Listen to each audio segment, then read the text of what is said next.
ថ្លែងសុំដែងដើមឈ្មោះទុំនៅខេត្តបាភ្នំដែនដីស្រែកាត់កបផ្ទុំនាមមានឪម៉ែប៉ុន្តែហេតុត្បិតឥតសុំដែងកាត់ឡើងលុះធំល្មមប្រមាណឆ្នាំច្រើនសោតបានម្ដាយតបតែងយកទៅឲ្យរៀនចោលគ្រឿងល្បែងស្វះស្វែងទៅវត្តវិហារធំលោកគ្រូទទួលស្រួលព្រះតីព្រឹត្តព្រានទុំវ័យខាងអាគមអាចគៀបដោយប្រាជ្ញប្រឹងជញ្ជ្រុំកិនខំចង់បុងភ្នោះសាមណេរដំណឹងថិនថេរចំនេលងមាននេនមួយអង្គគ្រាន់បើដែរនាមឈ្មោះនេនពេជ្រលិចក្រសែនេនទាំងពីរកែតែតោកលក់ទុំមានវោហាប្រាជ្ញាផ្សេងមានទាំងសំលេងរួមខ្ចីល្វងល្អត្រង់អង្គកាយសាយទឹកមុខរួចទុកនេនពេជ្រស្រេចជាប្អូននេនពេជ្រចេះស្រេចខាងផ្លុំបៃភ្លៀងវៃប្រសពភ្លេងមមួនអ្នកនេនពីពិត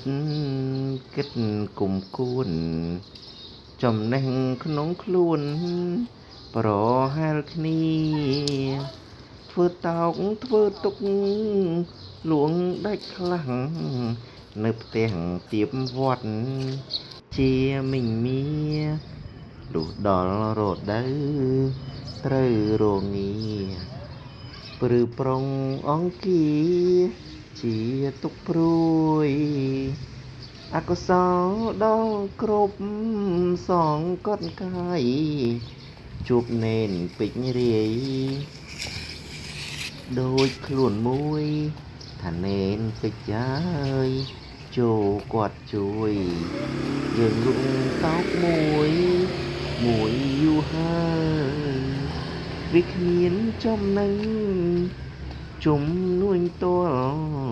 កុំឆ្ងល់ដូចពាក្យបុរាណឡើយថានៅរៀងអាយចិត្តបងកាយលំហើយតែប្អូនស្រីបុរាណលោកថាមិនខុសសោះខ្លួនយើងកំឡុងក្នុងលោកីបងស៊ីបាយបាតមិនចេះអ្វីនៅថ្វីចោលមកសៀតឆ្លៀតដើរឆ្ងាយគិតស្រេចព្រមព្រៀងមៀងមើលគ្រប់ខំទប់មិនឈ្នះរៀបខ្វល់ខ្វាយទៀនធូបបានស្រាប់ប្រញាប់កាយឡើងដាក់អង្គថ្វាយបងគុំគាល់លោកគ្រូពុំយូមានពុទ្ធដកាថានេនទៅណាដូចពីផលនេនទូលពុទ្ធដកាថាទាំងតលក្រាបទូលកុំឆ្ងល់សូមមេត្តាព្រោះយើងទាំងពីរសងប៉ងបង្គំលាព្រះគុណធំ